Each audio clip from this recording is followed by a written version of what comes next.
Sure, interceptions are nice, and we all love a ball-hawking safety, but nothing's quite like a safety who isn't afraid to lay the boom. You know, the ones receivers fear when they're catching passes over the middle. The ones who just don't meet running backs in the hole, they blow them up. So, let's check out the players who fit that mold. These are the hardest-hitting safeties in NFL history. And what better place to start than Baltimore, who's had more than their fair share of gridiron bullies over the years. But if we're talking safeties, none put fear in the hearts of quarterbacks and receivers quite like Ed Reed. Which is the DB you hate playing against the most? Ed Reed. Despite being just 5'11", 205 pounds, Reed hit like a freight train. Sometimes his ball-hawking ability overshadowed the rest of his game. I mean, he did have 64 career interceptions, but when he wasn't picking off passes, he was decleating players. Best safety in the NFL, man, right here.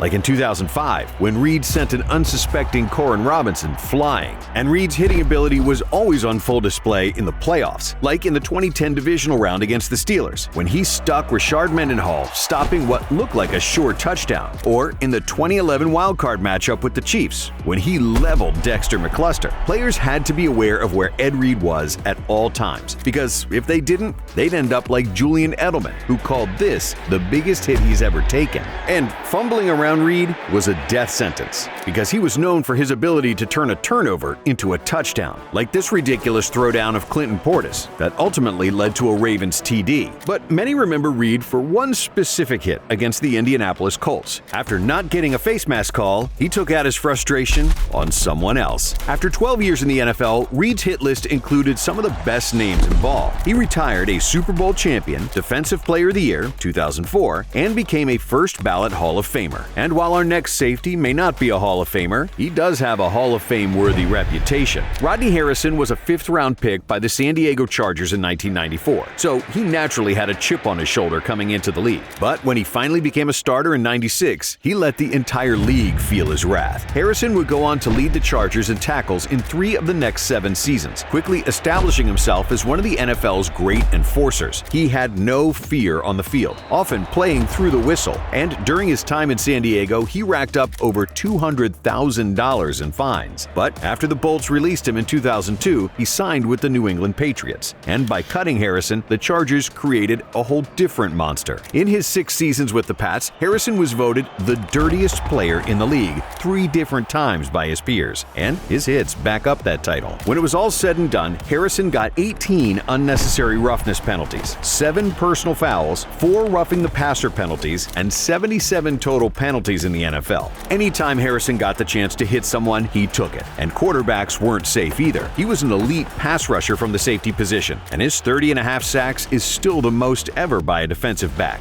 Rodney Harrison was the heart and soul of a Patriots defense that won back-to-back Super Bowls. He was the ultimate player that you love when he's on your team, but can't stand him when he's not. The same can't be said about the next safety, because he's one of the most universally loved players in history. Of course, we're talking about Troy Polamalu, the NFL version of the Tasmanian Devil. Polamalu ran a 4.33 40-yard dash coming out of college, and that speed allowed him to fly around the field and be a ferocious hitter.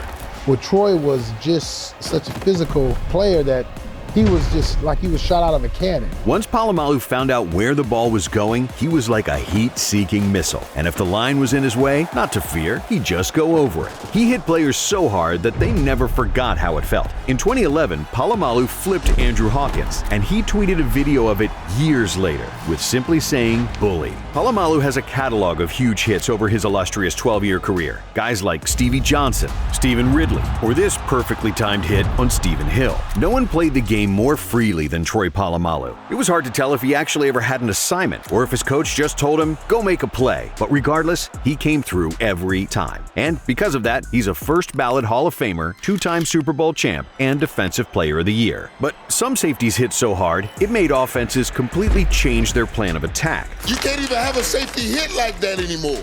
John Lynch rocked the NFL for 15 seasons. The Hall of Famer stood at 6'2", 220 pounds, and received high praise from everyone who saw him hit. Probably the guy that got the most out of his ability is John Lynch. Lynch was drafted by the Tampa Bay Buccaneers in 1993, but it was the introduction of Tony Dungy's Tampa 2 defense in 1996 that truly allowed Lynch to flourish as he patrolled the middle of the field, punishing anyone who dared to catch a pass. Peyton Manning said any receiver going near the middle with number 47 in the area knew what he was getting into. He was always there. Lynch was such a precise tackler that no one could escape him, not even the most elusive player in NFL history, Barry Sanders, who said this collision was the hardest he'd ever been hit on a football field. Lynch even knocked his own brother-in-law out cold on the field. His wife Linda's brother, John Allred, was a tight end for the Bears when he felt the power Lynch hit with. Not even family was safe, and Lynch carried that intensity with him for his entire career. He became a Buccaneers all-time great in his 11 years with the team, winning a Super Bowl while also making 5 Pro Bowls and 2 All-Pro first teams. But then, in 2004, at age 33, he signed with the Denver Broncos. And you'd expect a drop-off for an older player who's played such a physical brand of football. But Lynch hit even harder, making 4 straight Pro Bowls with Denver to end his career. He finished with 1,277 tackles, 26 interceptions, and 16 forced fumbles. But Lynch will be remembered for how he hit.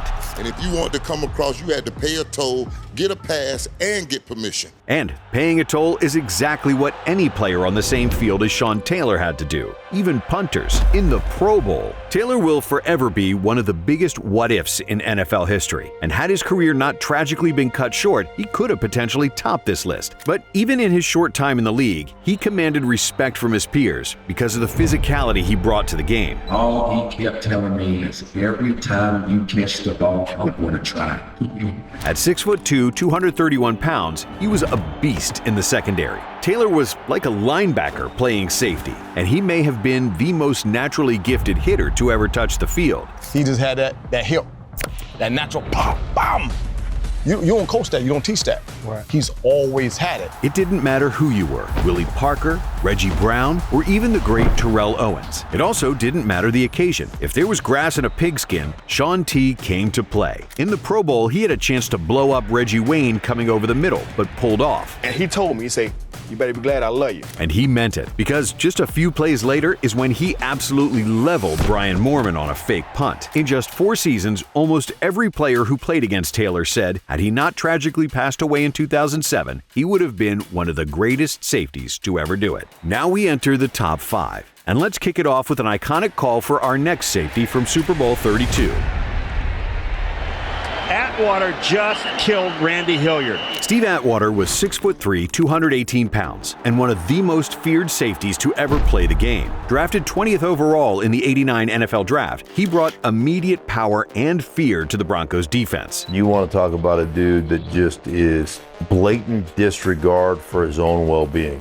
The smiling assassin did everything from level players so hard he had to help them up to pummel unlucky receivers in the open field. But there are 2 hits that truly showed the power Atwater possessed anytime he dropped his shoulder. Super Bowl 32. Brett Favre tosses the ball to Robert Brooks, and this unfolds. Steve Atwater sent not only Brooks, but his own teammate Randy Hilliard to the ground. All 3 players were forced out of the game because of it. But Atwater's most iconic hit came against the Nigerian Nightmare. The 6'1", 253-pound Christian Okoye was a running back no player wanted to meet in the hole. Well, no player except Steve Atwater. The 2 freight trains collided at full speed, and only Atwater was left standing. The smiling assassin would go on to be an 8-time Pro Bowler, 2-time Super Bowl champ, and, of course, a Hall of Famer. But not many safeties have been known to knock linemen off their feet. But that's exactly what Bam Bam Kam did. Kam Chancellor was part of the Legion of Boom, one of the best secondaries in NFL history. He's an intimidator, he's an aggressive ball player, and he plays by the rules.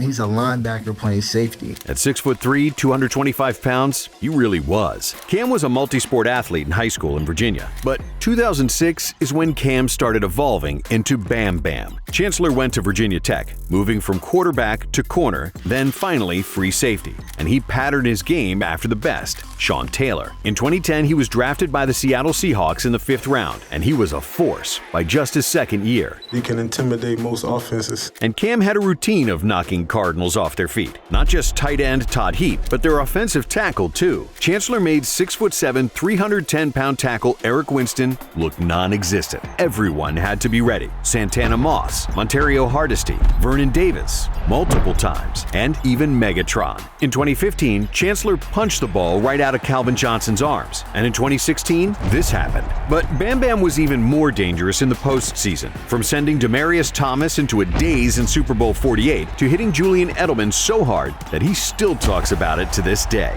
So he zips it across the middle, and I clinched right before I hit it, and Kam hit me, and it hit me hard. Chancellor played 8 seasons in the NFL, all with Seattle, and despite being a Super Bowl champ, a 4-time Pro Bowler, and 2-time All-Pro safety, Chancellor will always be remembered for his unique blend of size and power at the safety position. And while all the safeties on this list were weapons in their own right, only one ever earned the nickname. It was clear every time Brian Dawkins, or Weapon X, came crawling out of the tunnel, you were in for a war. The 6-foot, 210-pound beast was the most intense safety the game has ever seen. He didn't just hit hard, he flew. The man stopped the biggest and fastest players of his era, from Jerome Bettis to Michael Vick.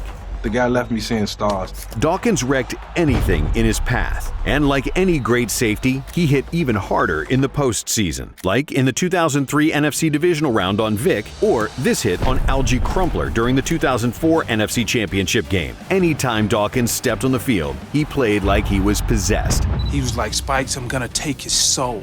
And despite having what was considered a smaller stature, Dawkins would become just one of 2 players in NFL history with over 35 interceptions and 35 forced fumbles. He ended his career as a 9-time Pro Bowler, 4-time First-Team All-Pro, a Hall of Famer, and one of the most fun players to watch in the history of the game. But one player who was never fun to play against was Jack Tatum. Jack Tatum is one of the smaller safeties on this list, but one of the hardest hitters to ever play the game. Jack Tatum hit meant that you make a catch, you're going to pay for it. Standing at just 5'10", 200 pounds, Tatum had one hit so hard that he will be forever remembered for it, and not for good reasons. Born in North Carolina, he grew up in New Jersey, where he went on to become an All-American in high school. Tatum went to Ohio State, where he was recruited as a running back, but switched to DB. And it was clear he had found his calling, because everyone felt his wrath from there on out. Tatum was the National Defensive Player of the Year in 1970, and was drafted in 1971 by the Oakland Raiders with the 19th overall pick.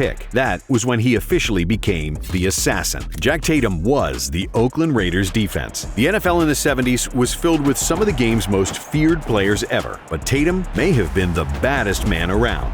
The fiercest hitter at safety ever, and Jack Tatum, fiercest hitter in the game. Assassin. He didn't just hit to make the tackle, he hit to hurt. I'm not only just going to hit you, I'm going to make you regret that you ever played professional football. Even one of the greatest power backs ever, Earl Campbell, couldn't get the better of Tatum. The lick I took from Jack Tatum, that's the only time I ever felt somebody hit me, Campbell said. A shock went down to the heels on my feet, and it burned. When I was standing on my head in my end zone, nobody knew this, but I was thinking something's wrong. But there were 2 specific plays that marked Tatum's career as an insane hitter. December 23rd, 1972, the Immaculate Reception. During the AFC Divisional Round game against the Steelers, Terry Bradshaw threw to John Fuqua, and Tatum drilled him. But the ball fell into the hands of Franco Harris, leading to one of the most famous plays in NFL history. But then, on August 12, 1978, everything changed after one big hit. Tatum hit Darryl Stingley so badly, he became a quadriplegic due to shattered vertebrae. Tatum didn't play much longer after that. He played one final season after being traded to the Houston Oilers in 1980, but will forever be remembered for that hit on Darryl Stingley, famously saying after the hit, "People get hurt.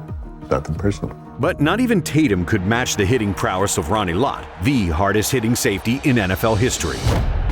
He wanted to hurt you. He wanted to hurt your family that was listening. At 6'3", 203 pounds, he became the prototype for the safety position. Lott became a college football legend at USC. He was a national champ in 1978, a unanimous All-American in 1980, and then was drafted 8th overall by San Francisco in the '81 draft. But all it took was one bad game against Atlanta to make Ronnie Lott play with anger forever. And after getting destroyed by the Falcons in Week 3 of his rookie season, head coach Bill Walsh told the team, "We're never going to get out hit again." That was the standard Lott upheld for the rest of his career. They beat Atlanta the next time they played 17-14, and Lott was ejected for punching Alfred Jackson. But Lott also learned martial arts and applied it to his NFL training. He read The Art of War by Sun Tzu, and like the general who wrote the book, Lott was a general on the field. It's hard to narrow down the hardest hits of Ronnie Lott's career because every hit he made looked like it would take the offensive player right to the ER. Lott played 10 seasons with the Niners, and his success as a safety is really unprecedented.